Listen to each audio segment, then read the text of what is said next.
Assalamualaikum students of grade 5. How are you all? I hope you all are doing well and great. Today we are starting the topic difference between chickpea seed and maize seed. ठीक है, यहाँ पे हम इन दोनों का difference बताएंगे.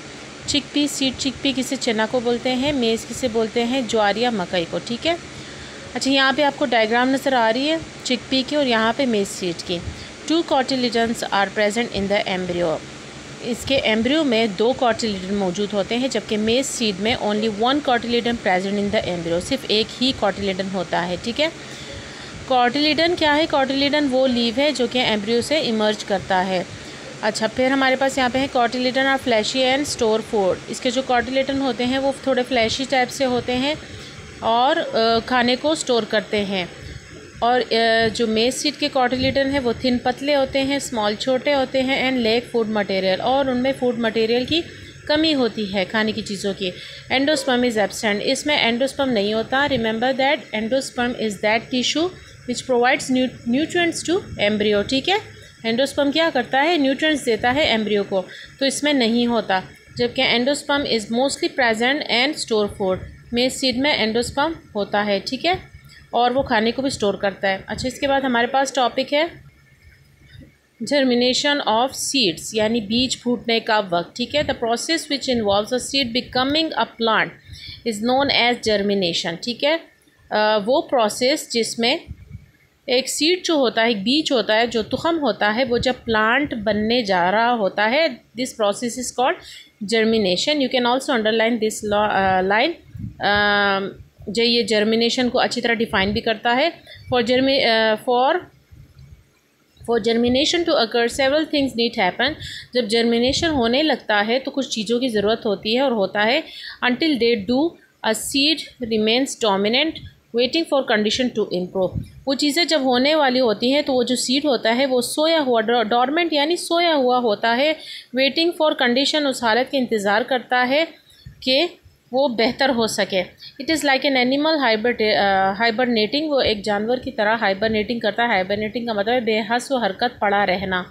During winter waiting for warmth and food to arrive. कुछ animals होते हैं जो सर्दियों में सो जाया करते हैं और गर्मियों में उठ जाया करते हैं, तो ये सीड भी उसी तरह वेट कर रहा होता है, सोया होता है, इंतज़ार कर रहा होता है कि वहाँ जो उसको जो सॉइल और वाटर दिया जा रहा है वो पूरी तरह अच्छी तरह मिल जाए, तब जाके वो जर्मिनेट होने लगता है. अच्छा, पेज 37 पे आ जाए. There are the conditions that a seed needs for the germination to occur. ठीक है, कुछ ऐसे हालात हैं जिसके बदौलत ही एक सीड जर्मिनेट हो सकता है. That is water, oxygen and heat. ये 3 चीज़ें बहुत ही इंपॉर्टेंट हैं. When enough of each of these 4 things is present the following events अकर. जब ये चीज़ें इनको कम्प्लीटली मिल जाती है तो वो कह रहे हैं कि आप इस डायग्राम को देखें, फिर ये इसी तरह ग्रो करना या जर्मिनेट होना शुरू हो जाता है. ठीक है, अब 1 बाय 1 हम पढ़ेंगे. The seed soaks up water from the ground. Seed तुखम क्या करता है? पानी को अपनी तरफ खींच लेता है. या सोक, जैसे सीड को हम पानी में भिगोते हैं ना, तो सोक्स का मतलब है भिगोना. When the water enters the seed it breaks down the food that is store inside the seed. जब पानी सीड के अंदर चला जाता है तो वो सीड जो होता है वो खाने को जमा करना शुरू कर देता है. When the food inside the seed breaks down. जब खाना सीड के अंदर खुल जाता है तो एक एनर्जी रिलीज़ करता है. This energy cause the embryo plant to grow inside the seed. और ये एनर्जी एम्ब्रियो को इस काबिल बनाता है कि वो सीड के अंदर ग्रो करना शुरू कर देता है. The embryo plant gets too big for its seed and breaks through the case. वो एम्ब्रियो जैसे जैसे बड़ा होता जाता है तो वो सीड से निकल आता है. The case has been softened by the water. और जो ये तुखम का जो ऊपर केस होता है ये पानी की वजह से सॉफ्ट हो चुका होता है, इसलिए उससे वो आसानी से एम्ब्रियो निकल आता है. The first part of the plant is break through the seed are the roots. सबसे पहले जो इससे पार्ट निकलता है दैट इज़ रूट्स. ठीक है, The roots grow downwards and anchor the plant to stop it from being blow or wash away. ये roots नीचे की तरफ हमेशा ग्रो करते हैं. Remember that हमेशा डाउनवर्ड्स की तरफ ग्रो करते हैं, और ये इसलिए भी सही अच्छा डाउनवर्ड की तरफ होते हैं ताकि अगर कोई तेज़ हवा चले और या कोई तेज़ पानी आ जाए, बारिश आ जाए, कुछ भी आ जाए, तो ये आसानी से ज़मीन से नहीं निकल जाता है. ठीक है, the next part to emerge is the cotyledon. फिर उसके बाद cotyledon एम्ब्रियो से निकलता है. The cotyledon has a shoot attach to it. cotyledon के पास एक छोटा सा शूट होता है which grow upward towards the surface of the ground, वो ज़मीन की सतह से ऊपर की तरफ निकलना शुरू हो जाता है। दिस इज शूट, ठीक है। Once the shoot breaks through the surface, light and heat from the sun enable the plant to start producing its own food. जैसे ही एक स्टेम कॉटिलेडन बाहर निकलता है ज़मीन से, तो फिर ये सन का काम है कि वो उसको इतनी हीट और एनर्जी दे ताकि वो अपना खाना खुद बना सके। The cotyledon leaves turn green, और इसी तरह जो कॉटिलेडन होता है ये ग्रीन होना शुरू हो जाता है। Now the plant is no longer relying on food in its seed, अब वो सीड के बिना पे नहीं खाना तैयार करता, वो सन की एनर्जी की वजह से अपने लिए खाना तैयार करता है। As it produce more of its own food, जैसे ही वो अपना खाना तैयार करता है और इट ग्रोज मोर लीव्स, तो उसके पत्ते और भी ज़्यादा होने लगते हैं। It also grows bigger and eventually produces seeds that eventually from a new plant, इसी तरह वो बड़ा होता जाता है और आखिरकार वो एक बड़ा न्यू प्लांट बन जाता है। अच्छा, पेज 38 पे आ जाए। यहाँ पे हमारे पास साइंटिफिक फैक्ट भी है। Scientists in Russia grew flowering plants from seed that had been frozen in ice for 30,000 years. The plant was the Silene stenophylla, ठीक है। एक प्लांट था जो 30 ईयर्स से उन्होंने फ्रोज़न किया हुआ था, ठीक है। ये एक अमेजिंग साइंटिफिक फैक्ट है। अच्छा, यहाँ पे आ जाइए, हमारे पास ये है इन योर नोटबुक में, write the correct answer. A, B, C और डी है। When the food inside a seed break down, what is release, जब सीड के अंदर फूड ब्रेक डाउन हो जाता है, खोलने लगता है, तो क्या मिलता है, तो एनर्जी मिलती है। सी 2 है। अ डाइकॉट प्लांट है, डाइकॉट प्लांट का कितने कॉटिलेडन्स होते हैं, 2 कॉटिलेडन्स, जबकि मोनोकॉट प्लांट के पास कितना होता है, 1 कॉटिलेडन, ठीक है। अच्छा, 3 हमारे पास है। Roots grow in which direction, जो रूट्स होते हैं प्लांट के वो किस डायरेक्शन पे ग्रो करते हैं, रिमेंबर वो हमेशा डाउनवर्ड की तरफ ग्रो करते हैं, ठीक है।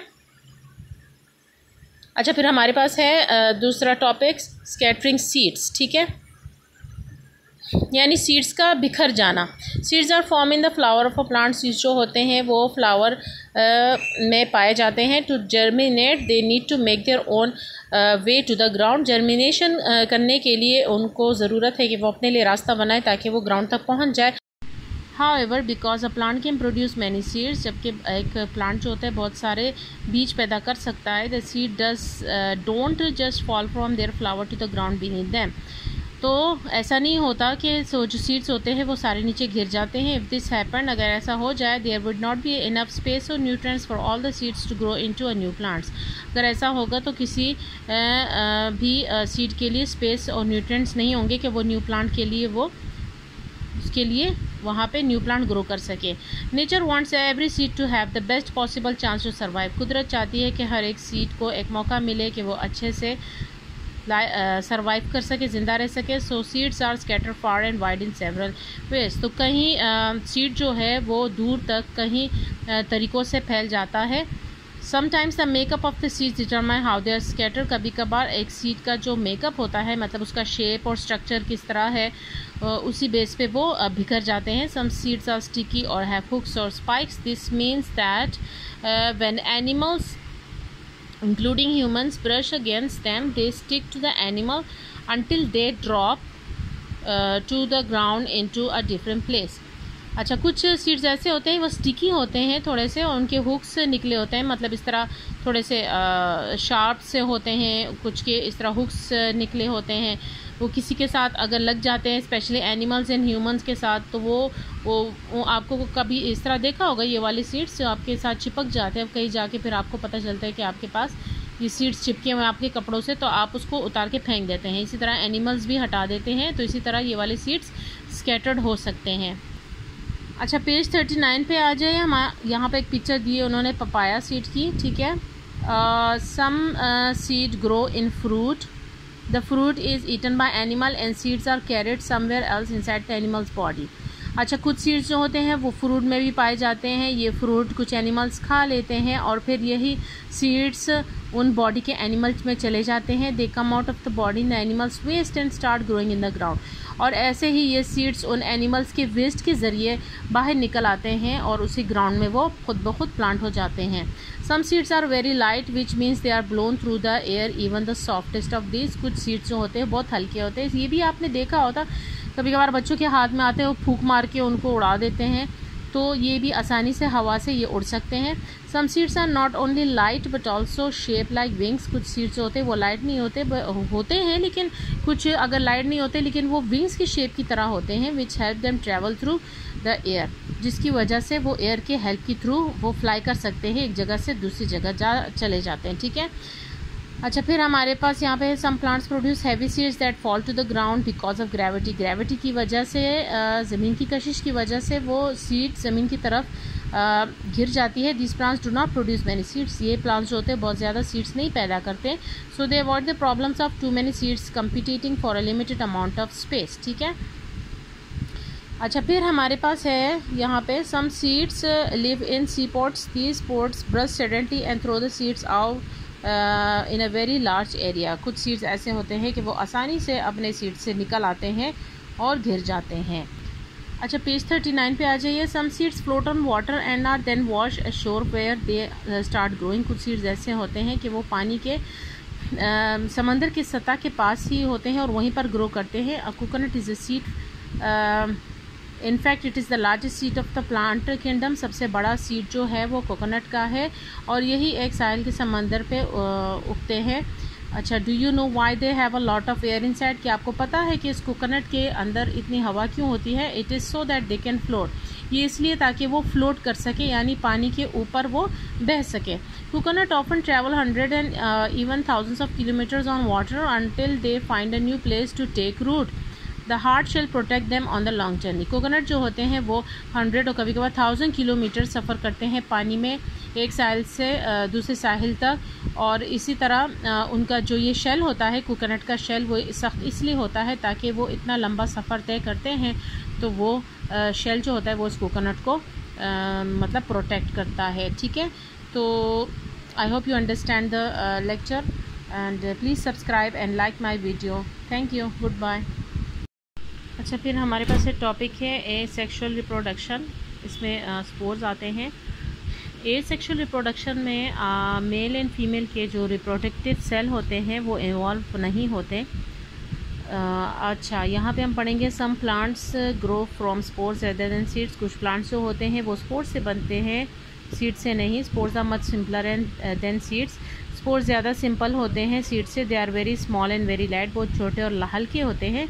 दे are often found on the underside of leaves. ये ज़्यादातर लीव्स के नीचे वाले हिस्से पे मौजूद होते हैं। यहाँ पे मैं पिक्चर्स भी लगवा दूँगी। ठीक है, अच्छा, these plants usually produce thousands और इवन मिलियंस ऑफ स्पोर। ये थाउजेंड या मिलियंस स्पोर्स पैदा करते हैं। This is because in the spores are release they need to land in ground. ये इसलिए क्योंकि जब ये स्पोर्स घिर जाते हैं ज़मीन पे तो उनको राइट कंडीशन रखे, मतलब राइट सब कुछ उसी वक्त चाहिए। ये इसका मामला सीड की तरह नहीं होता। जब सीड जर्मिनेशन के लिए वेट करता है और वो हाइबरनेशन के मोड पे चला जाता है, जबकि जो स्पोर्स होते हैं उनको डायरेक्ट ऐसी कंडीशन की ज़रूरत होती है। ठीक है, spores need them immediately, so the ground need to be damp, contain the right nutrients and the area needs to have the right amount of light. वो जगह ऐसी होनी चाहिए कि वहाँ पे अच्छी खासी लाइट आती हो, वहाँ की जो सॉइल हो फुल ऑफ न्यूट्रिएंट्स हो और डैम्प कंडीशन में हो, ताकि उसको सब कुछ वो मिले जिसको ये जर्मिनेट करने के लिए इसको चाहिए। अच्छा, पेज 41 पे हमारे पास है plants that produce spores do not wait until animals और strong winds take them, they release them in the air when the plant is mature. Sports के जो प्लांट्स होते हैं वो इस बात का वेट नहीं करते कि कोई एनिमल आएगा और हम उससे चिपक जाएंगे और वो हमें कहीं दूसरे जगह पे छोड़ देगा, ऐसा नहीं होता। और ना ही वो तेज़ी, बस वो गिर जाते हैं, जहाँ तक वो चले जाते हैं बस वहीं पर वो प्लांट हो जाते हैं। The spores then float through the air until they land somewhere on the ground. ठीक है, हवा की वजह से भी वो उड़ के चले जाते हैं, बस जहाँ पे गिर गए वहाँ पे प्लांट करते हैं। As a result not many spores become plants. इसी वजह से बहुत सारे प्लांट्स जो होते हैं वो स्पोर्ट्स हुए नहीं बनते। बिसाइड्स रिप्रोड्यूसिंग फ्रॉम सीड्स, दो spores some plants can reproduce by other ways. कुछ और तरीके भी हैं स्पोर्ट्स और सीड्स के तरीकों के अलावा। A new plant can grow from cutting of the plant parent plant और फ्रॉम सम स्पेशलाइज प्लांट। कुछ प्लांट्स होते हैं वो उसका हम स्टेम काट के किसी और जगह पे प्लांट कर देते हैं और वो फिर इसी तरह अपने पेरेंट प्लांट की तरह जर्मिनेट हो जाता है। यहाँ पे इन्होंने पोटैटो की पिक्चर दी है। पोटैटो ट्यूबर्स हैव नोड्स और eyes from which the new growth begins, the new stem growing from each eye which gives rise to the new plant. अच्छा, इधर आप देखें ये पोटैटो है, इसमें आप देख रहे हैं ये जो छोटे से इस तरह आइस बने हैं, इनको नोड्स बोलते हैं। यहाँ से इनके रूट्स निकलते हैं और इसी तरह एक और पोटैटो न्यू प्लांट बनता है। अच्छा, फिर रोजेस हैं, मैनी प्लांट, ग्रेप्स है, bougainvillea, carnation and several other plants are largely produce by stem cutting.